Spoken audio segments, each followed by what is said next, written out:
Bush Radio. Bush Radio.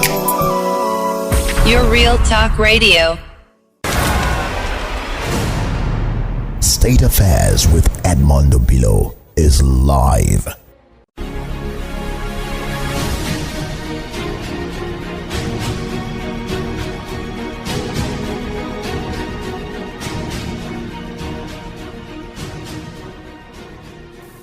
Professor Soji Adejumo, it's good to have you on State Affairs. Thank you very much, Edmund. It's been quite some time. Soji Adejumo is a professor of animal physiology.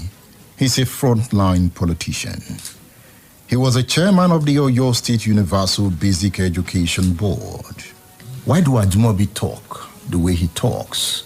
You know him very well. Yes. You know, why does he talk that way? Well, let me tell you this. Ajimobi came into politics from the boardroom. And that is the beginning and end of it. It came from the corporate boardroom. And I saw that in him every day.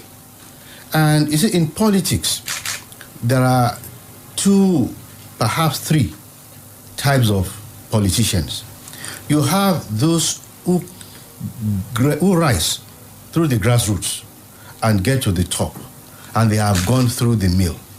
You have those who never shared any interactions with the grassroots, and also, perhaps through godfatherism, got to the top, and who have spent all their years in the boardroom. You will not expect the same kind of relationship between a strictly boardroom political office holder and a grassroots holder. There are some who are in the mix. I think I belong to that mold of people who have had grassroots and have corporate. So we are able to gauge the mood of the people. But it was a person who came from the boardroom, and he had a boardroom mandate to deliver certain things. And you see, that is why I have never really faulted Ajimobi much, because he had his own boardroom agenda. And the electorate that voted him in never realized that they were actually dealing with a boardroom practitioner. When you were sparring with him, you definitely would have realized that. And you see, I make bold to say that in any political enterprise, when the people yearn for a change, the people don't really try to interrogate, you see, the other person coming in. The impetus for a change drives them to just effect a change. Are you saying the people were wrong by bringing Ajimobi in? No. I'll give an example. Many years ago in America voted in a president, Taft. The man never really he had been a lawyer all his life. He had his eyes on the Supreme Court, but some people dragged him in. At the end of the day, they said, look, this man is just ruling us by laws. And people said, what do you expect of him? At the end of the day, after his tenure as president, he still went to the Supreme Court because that was, his niche. That was his environment. But Ajimobi over time interacted with the grassroots. Did that affect his boardroom antics? Well, you see, Ajimobi interacting with the boardroom was simply to relive his childhood. It wasn't his experience going forward. Was he arrogant? Was he arrogant? I will not really say he was arrogant. I would say he had the boardroom culture. You can't have two masters, piloting the ship. In the boardroom, when you are... Is it the boardroom culture or the leadership culture? Both are irrelevant. You see, you find that his leadership culture... Let me put it this way. There were certain things I suggested to Ajimobi when he was governor, which he bought. But in implementing them, he went through a different route. And I saw that his route was actually very corporate. Whereas, and I knew he would get into strong winds. When you are talking about Ajimobi's wars, I tell people that Ajimobi created his wars. He spoke his mind without caring whose oars was God. At a point, he says Oyo State people are the number one rumor mongers and liars in Nigeria. He says Oyo State people manufactures innuendos. Perhaps he was saying there are factories for manufacturing rumors and lies in Ibadan. Yet the people have no job. What a way to define a people. So I learned you are offering him and his men to a cabinet positions. You see, that's the thing about Oyo State. Oyo State is number one when it comes to rumor mongering, when it comes to manufacturing of lies and innuendos. Dr. Nathaniel Dangibo, it's good to have you on State Affairs. Good morning, everyone. Nathaniel Dangibo, you heard Ajimobi there about lies and rumors. I've heard him. Let me say this. I'm honored actually to be on this program talking about His Excellency, the late former Governor Ajimobi. I actually came closer to Ajimobi just sometime in the quarter of last year. I am the national president of the Society for Peace Studies and Practice. And so we decided to give him a fellowship. And then a lot of people came, taunting us why we should give him the fellowship. And I said to them that we do an assessment. We're not governed by bias or controlled by bias when we do our assessment. The reason why we conferred that fellowship on His late Excellency was that we looked at his tenure. In terms of peace and security, you couldn't take that away from him. And that was exactly the heart of our society, and decided to confer on him that fellowship. And I said it anywhere, I wouldn't apologize to anybody. I take that responsibility. And coming closer to the man, I knew that a lot of people misunderstood him. He was a very, very strict, direct person. And he would say it. Nobody would seal my mouth when I want to talk, and I would talk the way I want to talk. And I recall he gave us an instance. He said when he was young, he went out and somebody beat him, and he came back crying, and the father asked him, and the father said, go back and fight. And I think he had that as his guiding principle. Second, when we had few moments with him before we conferred that fellowship, he said something that was very instructive. My PhD was in political science. And he said something that was very, very significant. He said, the democracy that we have, democracy is not for the unintelligent. The democracy is not, it's for the intelligentsia.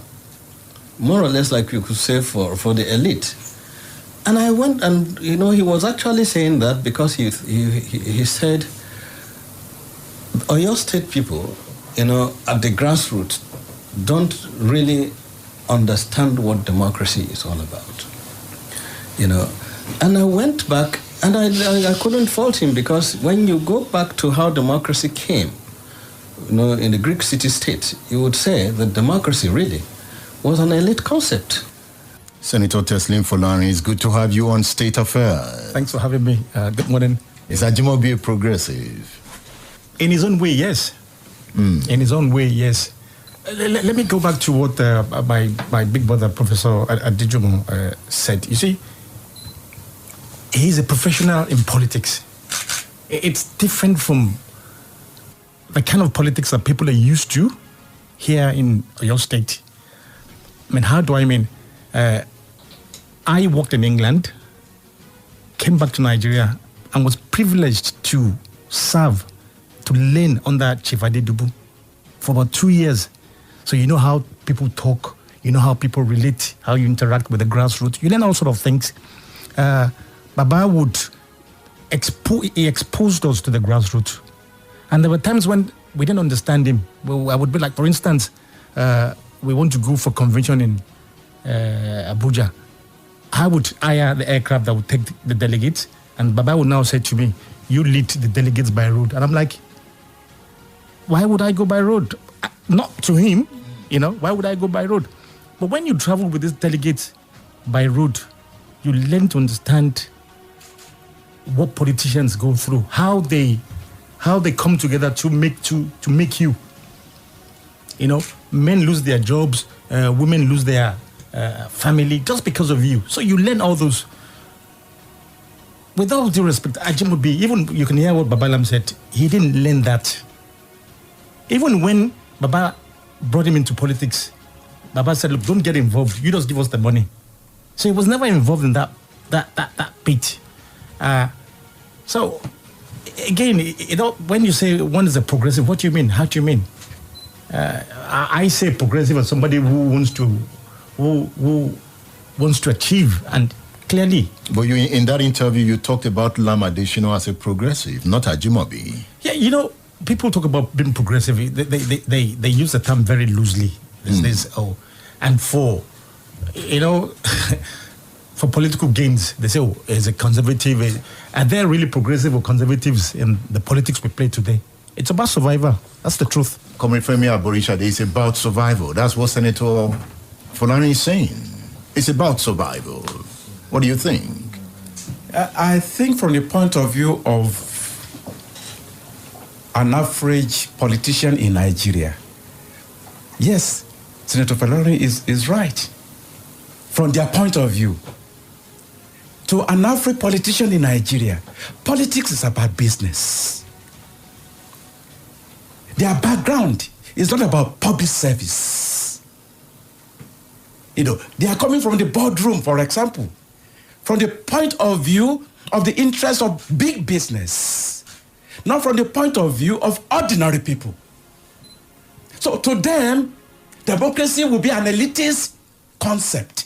Elitist in the sense that politics is about promoting the interests of the elite. But democracy is about improving the lot of the people. It's about taking care of the interests of the people. It's about eliminating poverty, reducing poverty, abolishing poverty. Contrary to, for example, the policy under the government of the late Ajimobi, market women, selling things for survival in the streets, were sent packing. Their structures were destroyed. He moved them into scout camp, a new market built for purpose. I know. Many students who had to drop out of school as a result of that policy. I know people, parents who on the basis of frustration, died. Their students, their children dropped out of school only to promote, the market for big business. Dr. Dangibo. So from that point of view, yes, politics is about business. It's about elitist interest, not about the interest of the people. You agree? Ordinarily, democracy ought to be about the interest of the people. Well, I disagree to a large extent. I think when it comes to democracy and governance, it is not just about what leaders do. Yes, every policy it's like a drug. For every policy you take, every decision you take, it's like a drug. It has its own side effects. But to reduce governance to the point where, for example, people would come and take half of the road because they want to sell their property, or they want to sell tomatoes, and you see that when you drive from Ojo way down to Dubai. What is the cause of such chaotic system? Have you looked at the causative factor that would make people come to the road? How did we get to that point? That's exactly what we are saying. Because if in the past we were not strict with urban planning, urban laws, urban rules, then it means that you'll be having anarchy in the name of freedom. The people are still on the street. Well, I will say this, and I will say this without bias. Like I said earlier, I said there are certain steps Ajimobi took, which he had good goals in mind, but his methodologies created problems for himself and for the people. I don't believe that you should just take people off the streets, because let me be frank, even when he opened scout camp, how many could afford, the money to rent those stalls? I believe that in any process of governance, you will need to study the environment specifically. And because, like I said earlier, he was a boardroom player. If I was to do that, I wouldn't do it that way, because... Are we saying going to the boardroom makes one a bad politician? Is that a point we're making? What I said is that there must be some level of tutelage. Can't you be at the boardroom at the same time play with the grassroots? It's not about the person. Yes, you can have people who have been able to mix that. Senator Folarin told you he had corporate experience in England, but he came here and served 2 years tutelage under Baba Adejumo and even under me. Let me tell you something. His father was a highly respected politician. And I will say this, I was closer to his father politically than he was, because his father too had mentored us.